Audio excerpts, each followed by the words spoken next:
Alright guys, so let's talk about Russia today. President Putin is back for his fifth term, and just like other governments, there's a change of guard. You shuffle your cabinet around to make it more effective to suit the changing times. Now, heavyweights like Lavrov stayed on as foreign minister, but Putin dropped a big surprise. This is year 3 of the war, and there's a big change we can't ignore. Putin has named Andrei Belousov as the new defense minister to replace Shoigu. This is a civilian economist, the former deputy prime minister who specializes in economics. And this is a big shift that tells us war is becoming part and parcel of life in Russia. Putin is preparing for an extended battle with the West, and the fine details are necessary to win. He needs to balance both the war economy and civilian industries effectively. The military situation, the strategy, and the tactics are more or less settled. The war now has to be fought economically with minimal wastage and maximum impact. And the Kremlin kind of confirms this. Peskov told reporters that Putin's choice centers around economic competitiveness, and it's all about the money and how to use it effectively. It's important to remember how much Russia is spending. They are facing the financial might of the collective West. It's one big ammunition and economic battle with NATO. Money spent on the front is money denied elsewhere, so it has to be used effectively.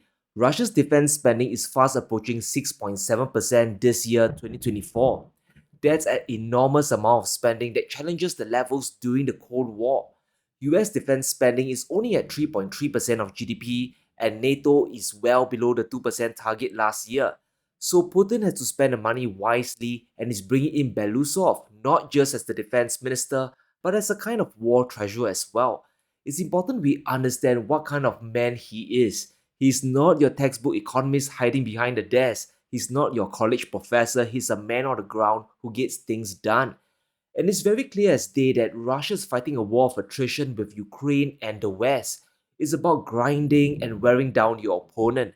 And the war of attrition is won by logistics and, of course, economics.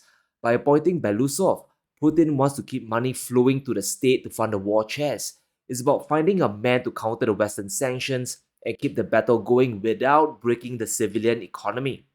Now, back in 2023, Putin signed into law a windfall tax on corporate profits, and that was likely Belousov's idea and ruffled a lot of feathers from the rich, but it raised 300 billion rubles or around $3 billion dollars for the war effort. A lot of this centered around the oil companies that made a ton of money as crude prices, as we all know, spiked very high in 2022. Well, those corporate profits are heading back to the state. Russia won't be starving for funding. And to the best of my knowledge, Belousov doesn't have extensive experience on the field. He isn't a soldier, and appointing him as defense minister does seem quite weird on the surface level. But it makes sense if you intend to streamline your entire economy with the war. And if we zoom out, the pieces really start to fit. In February, Putin made a very pivotal speech to the Federal Assembly. He cautioned against getting drawn into the extended arms race by the West to avoid getting exhausted like the Soviets back in the 1980s. He further confirms this in an interview. According to Putin, we need to ensure maximum return on every ruble invested in the defense industry. And this is why he replaced Shoigu with Belousov. The budget has to be used effectively. Russia can't afford to waste money fighting the West. It's one economy versus the entire NATO alliance, let's not forget that. And at this point, Russian military doctrine more or less has been set in stone, and it's time to shore up the economy. The oil industry might be making a ton of money today, but still a ton of risk out there. If we look at Russian revenues, funding is stabilized. Russia is making more money this year than in 2023. The oil price cap simply isn't working anymore. Russia's budget will bring in around 1.2 trillion rubles in oil and gas revenues this month. That's more than double the amount a year earlier. The weaker ruble is also helping to keep revenues as high as possible. This allows the fighting to continue, and that's why Belousov's role is extremely important. He has to make sure every single ruble is used effectively, and this allows the war of attrition to continue without hurting the civilian economy. He can't spend money like the Pentagon. The funds have to be spent carefully. And this war could drag on for years and oil prices are still very volatile. For over 20 years, Russia's fiscal break-even oil price was around $40 a barrel. And this means Moscow could balance the books with oil revenues at $40. They didn't have to go into debt or conduct deficit spending. However, since the conflict, this has jumped above $110 a barrel. And with oil around only 80 to 90, it means Russia is running a budget deficit. They are borrowing money to fund the economy, including the war. Every economy today goes into deficit is nothing new.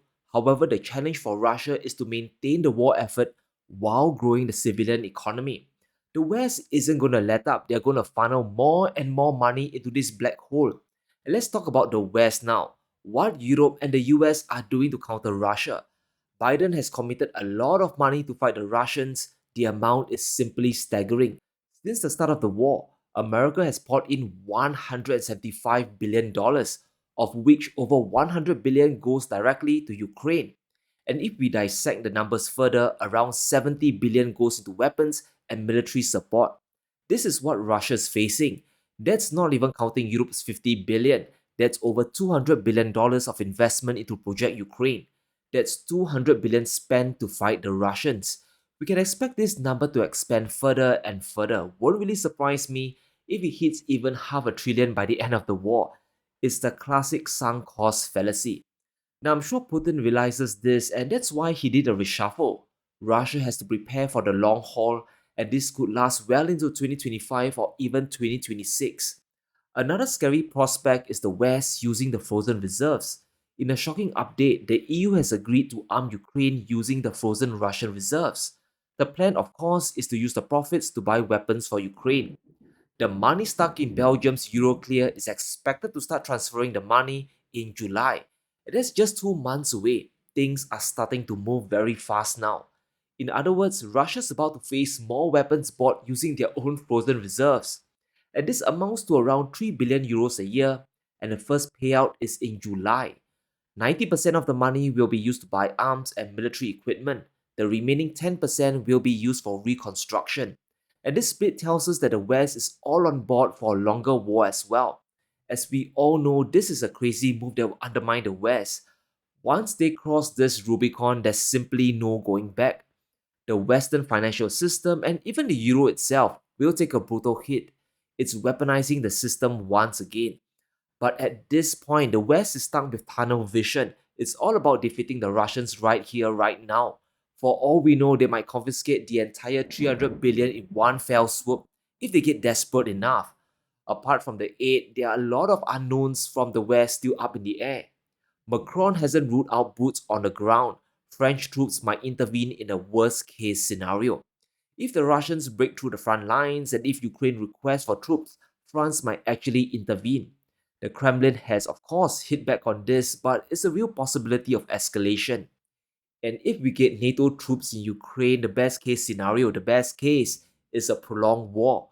And this conflict will drag on and on. Russia will have to spend their money quite wisely. Every ruble counts, and this is now officially a war of economic attrition. It's a battle of financial endurance. The West using the frozen assets isn't the end. They still have tricks left in their bag. The G7 are tightening their grip on the Russian sanctions. There's a reason why Yellen and Blinken went to Beijing. It wasn't for the food or the Chinese tea. It was to warn China against supporting Russia's war economy. They want Chinese banks to stop dealing with Russia. They want trade with Russia to slow down. That obviously isn't going to happen, but it's a sign that things could escalate further. On the EU side, more sanctions are coming for Russian energy. The Eurozone wants to ban the re-export of Russian LNG. They still need gas from Moscow, but they don't want the LNG resold from Europe to the rest of the world. As you can see, Russia exports their Arctic LNG through two sea routes. The first is the Northern Sea route in yellow. It cuts across the Arctic and allows Russia to export to China directly. The second is the Southern route in blue. The LNG supply gets delivered into Europe and enters countries like Belgium, France, and Spain. The LNG then gets re-exported out to Asian countries like India, and this is what the EU wants to block. They want to cut away Russia's southern route to Asia. It won't stop the flow of LNG, but it will complicate things and jack up shipping costs. In a worst case scenario, this could disrupt a supply contract with China for 3 million tons a year. It could cut down gas revenues to Russia by tying down even more vessels. There could be backlash from China, but the EU, as we all know, is completely focused on punishing Russia at all costs. So these are the threats facing Russia's economic situation. If Putin wants to fight and win a long war, he needs to integrate the war economy and the civilian economy. The sanctions are just making things more complicated. It's no surprise Putin is taking this cabinet reshuffle quite seriously. In addition to the new defense minister, Russia is keeping Alexander Novak as deputy, and this is a very big deal. This is the man who is in charge of Russia's energy sector, especially when it comes to OPEC. Novak is instrumental when it comes to production cuts.